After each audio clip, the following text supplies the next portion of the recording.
2024 K리그는 쿠팡 플레이와 함께. 반갑습니다. K리그1 13라운드 프리뷰를 진행해 보겠습니다. 첫 경기 12대전과 8위 인천이 만납니다. 대전은 3경기째 승리가 없는 상태인데요. 지난 강원 원정에서도 대역전패의 위기에서 가까스로 벗어나긴 했지만 아쉬운 무승부를 얻고 말았죠. 다만 이제 3골을 넣으면서 득점력이 조금 살아난 모습이고 정강민, 이준규 이런 20대 초반의 선수들이 공격 포인트를 쌓으면서 좀 활력을 불어넣어주고 있습니다. 14라운드에서는 울산 HD를 만나는 만큼 이번 경기에서 무승 행진의 마침표를 찍어야 될 것으로 보이네요.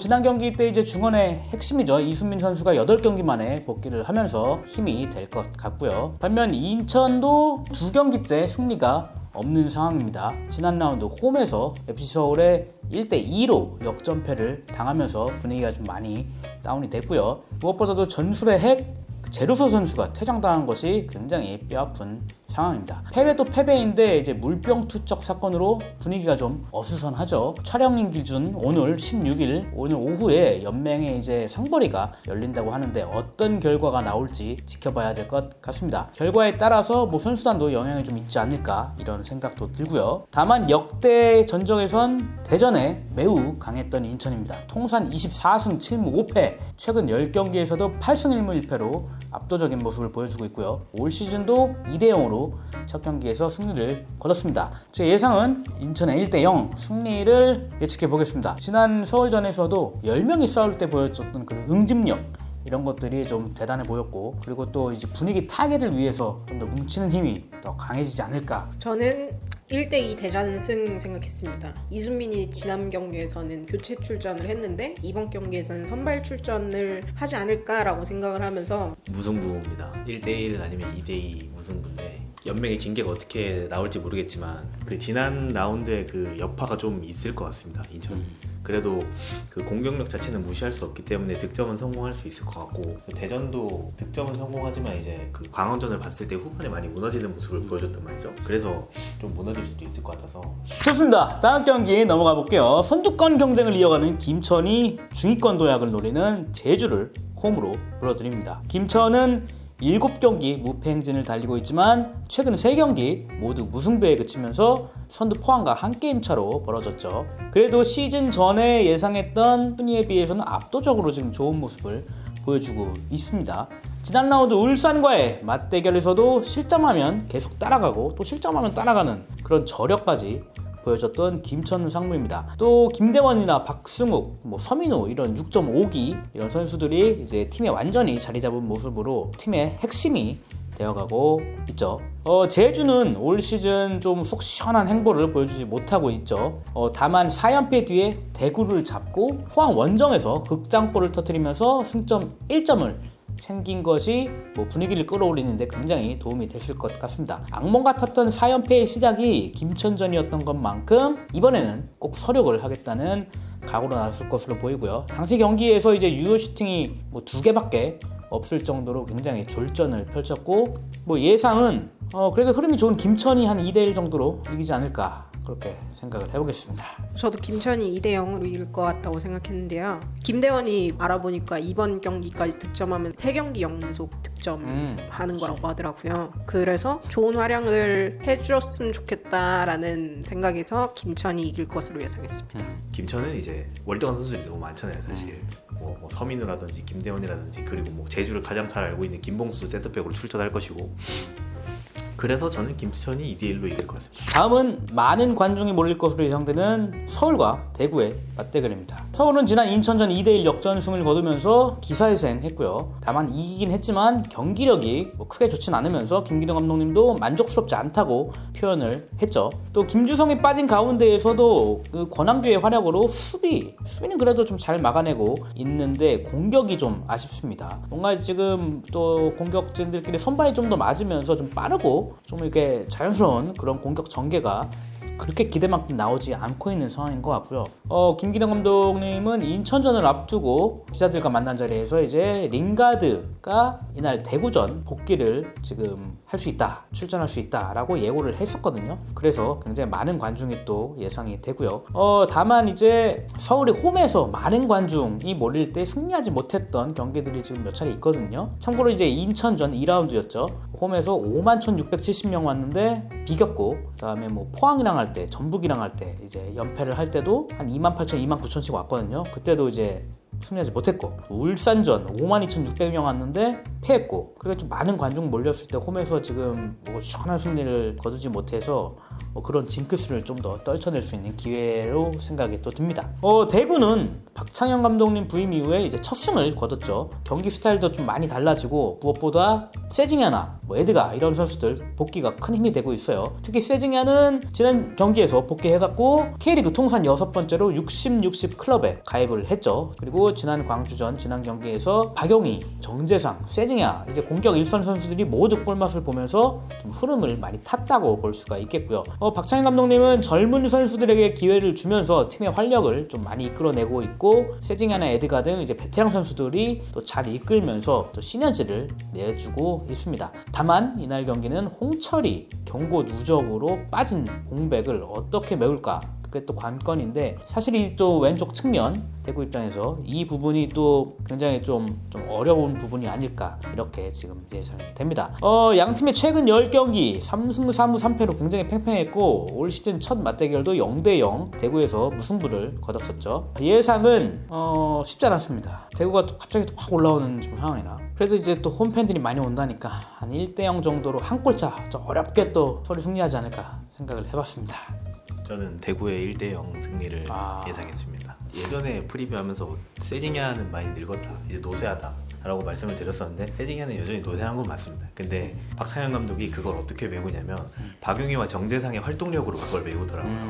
그리고 뒤에서 세징야의 뒤편에는 이제 벨톨라가 받쳐주고 있고, 전방에서의 활동량이 살아나니까 세징야가 좀 많이 자유로워지는 그림이 있더라고요. 이게 뭔가 수비가 좀 분산이 되겠지. 그렇죠. 지난 경기의 그 흐름을 이어가고자 할 것 같아서 대구가 그래서 1대0 정도? 그러니까 많은 골이 나진 않을 것 같습니다. 저는 뭐 펠레스코어 생각했습니다. 그 대구의 2대3 펠레스코어 되게 재밌는 경기가 될 것 같은 게, 브라질 공격수들 세징야랑 윌리안의 그 대결이 될 거라고 저는 생각을 했거든요. 네, 그래서 그것 때문에 일단은 보는 맛이 있지 않을까. 다만 이제 박찬현 감독 체제에서 공격진들이 한 골씩 넣은 지난 경기가 저한테는 되게 인상적이었어서 대구의 승리를 조심스럽게 지켜봤습니다.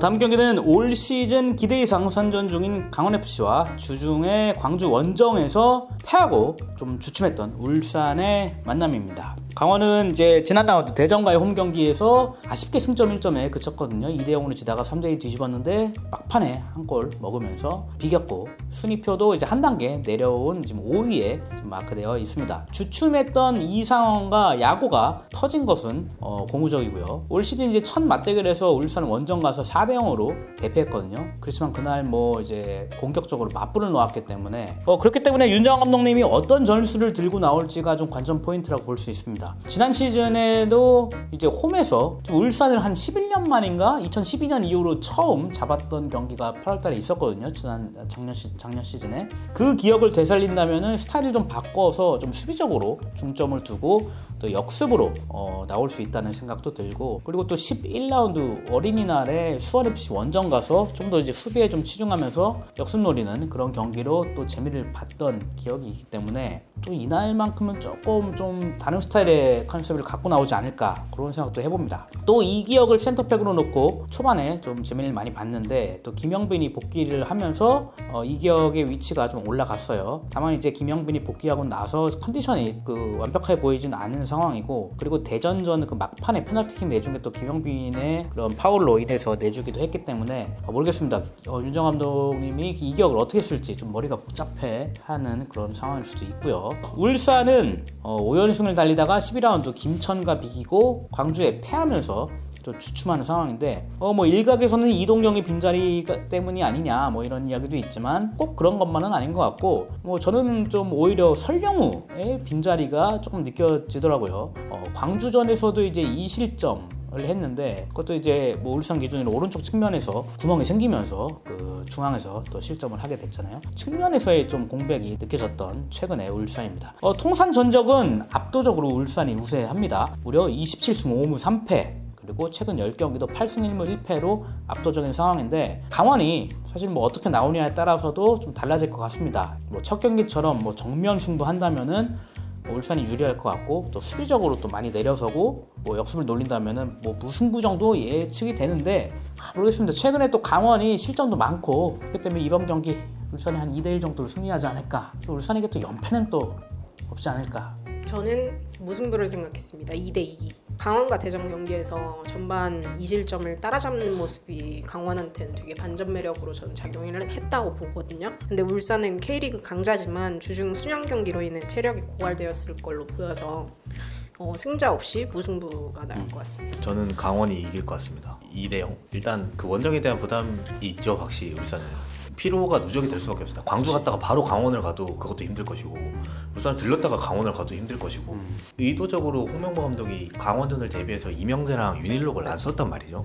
근데 그 양민혁이랑 이상원이 충분히 공략을 할 수 있을 것 같고 올 시즌 무승부가 단 한 차례도 없는 광주FC와 최하위 전북현대가 만납니다. 광주는 주중에 8라운드 후년 경기를 치렀고 울산과의 홈 경기에서 2대1로 승리를 거두면서 6위까지 뛰어 올랐습니다. 광주의 그 중원의 힘이 돋보였던 경기였는데요. 수비를 이제 한 명씩 끌어내면서 중앙에서 슈팅 공간을 만들었고 득점을 노렸는데 두 골이 모두 이런 식으로 들어갔죠.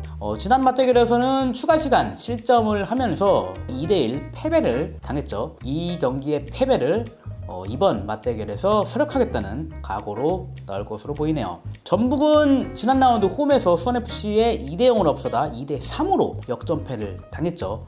타격이 좀 클 것으로 보이는데요. 박원재 감독 대행도 최대한 노력하고 있겠지만 빠르게 새 감독 선임이 완료되어서 그래야 좀 팀이 정상 궤도에 오를 것으로 보입니다. 올 시즌 이제 전북은 매 경기 실점을 하고 있어요. 최다 실점팀 강원도 클린시트 경기가 한 경기 있었거든요. 그럼에도 불구하고 이 전북은 매 경기 지금 실점을 하면서 굉장히 수비적으로 좀 흔들리는 모습이 계속 이어지고 있습니다. 다만 이제 매 경기 실점도 문제지만 부정확한 슈팅이 많아서 득점력이 떨어지는 것도 아쉽습니다. 네, 올 시즌 슈팅 숫자는 전체 5위인데 유효 슈팅이 평균 4개, 4.08개인가 그렇거든요.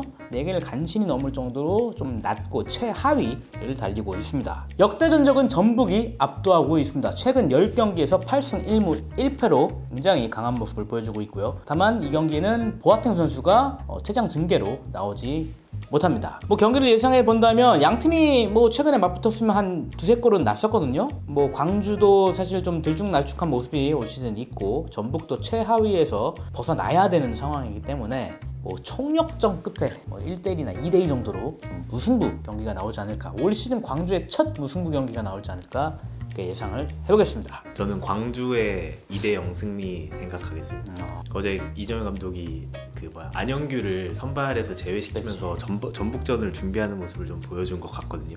그리고 마지막에 울산이 밀어붙여야 되는 상황에서 안영규를 투입함으로써 그 경기 감각도 좀 끌어올린 것 같고 그래서 저는 그냥 광주가 2대0으로 이길 것 같습니다. 느낌이. 무승부 1대1로 무승부 될 거라고 생각을 했고요. 광주가 교체 자원이 널널한 팀은 아니라고 생각해서 지지는 않을 것 같은데 체력 문제로 이기지도 않을 것 같아요. 마지막 경기 돌풍을 일으키는 수원FC와 선두 포항 스틸러스의 경기입니다.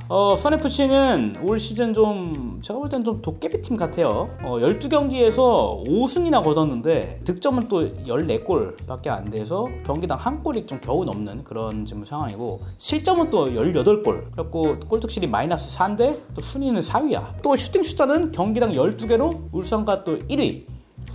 되게 좀 보통 우리의 상식을 약간 뛰어넘는 그런 스탯을 갖고 있는 팀이고요. 승점을 잘 쌓는 비결은 후반 집중력 같기도 해요. 올 시즌 14골 중에서 한 골 빼고 모두 후반에 나왔던 득점이고 상대팀은 좀 체력적으로 지쳐가는 상황에서 집중력이 떨어지는데 또 수원FC는 그 부분을 좀 잘 공략하는 그런 지금 시즌을 보내고 있고 또 이승우 같은 스타 플레이어가 또 후반에 투입이 되면서 뭐 이런 면에서 장점으로 좀 작용하는 것 같고요. 지난 라운드 전북 원정도 2대0으로 뒤지다가 3골을 후반에 또 3골 몰아치면서 3대2로 대역전승을 거뒀고 잘 흐름 이어가서 이날 경기도 또 이 연승을 노리고 있는 수원FC입니다. 포항은 지난 제주와 홈 경기에서 극장골을 내주면서 아쉬운 1대1 무승부를 거뒀는데 올 시즌 또 수많은 극장골을 터뜨렸던 포항이 역으로 처음으로 또 극장골을 내주면서 안타까운 상황이 됐었죠. 포항 역시 후반전에 강한 팀이기 때문에 이번 경기 양 팀이 전반전은 어떤 경기를 펼치고 또 후반에 어떤 승부수를 띄우느냐가